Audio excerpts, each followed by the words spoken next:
Donc voilà la maquette du passage à niveau. Alors c'est rudimentaire, hein, c'est pas vraiment un passage à niveau. On a juste des servomoteurs moteurs avec des palonniers pour figurer les barrières. Ici on a le capteur Pololu. J'ai déclenché le passage à niveau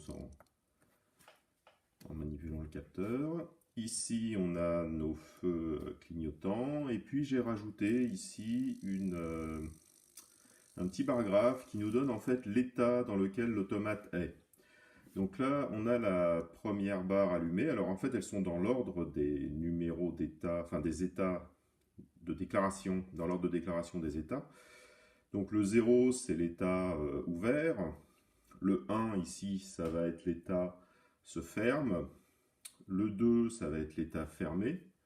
Le 3, ça va être l'état tempo. Et le 4, j'ai commencé à 0, évidemment, il y en a 5. Et le 4, ça va être l'état s'ouvre.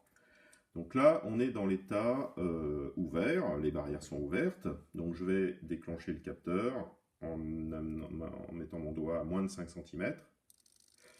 Donc là, on passe dans l'état se ferme.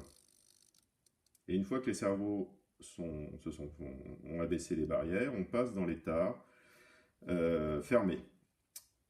Donc là, tant que le train est devant le capteur, on reste dans cet état fermé. Lorsque le train quitte le capteur, on va passer dans l'état tempo. Et ça va durer 5 secondes. Et là, on passe dans l'état s'ouvre, les barrières s'ouvrent, le clignotement s'arrête et on repasse dans l'état ouvert. Maintenant, si je refais la séquence,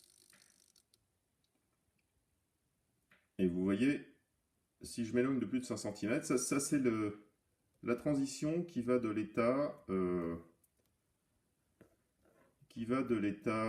tempo à l'état fermé. Donc là, hop, je reviens dans l'état fermé. Là, je retourne dans l'état tempo. Je vais attendre 5 secondes. Le passage s'ouvre. Et ça, c'est la transition se ferme. On va laisser refaire la séquence.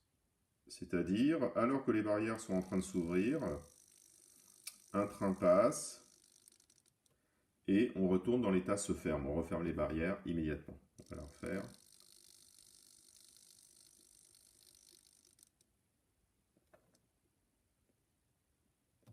Tempo. S'ouvre. Et ça, c'est la transition s'ouvre vers se ferme lorsqu'un train redevient présent.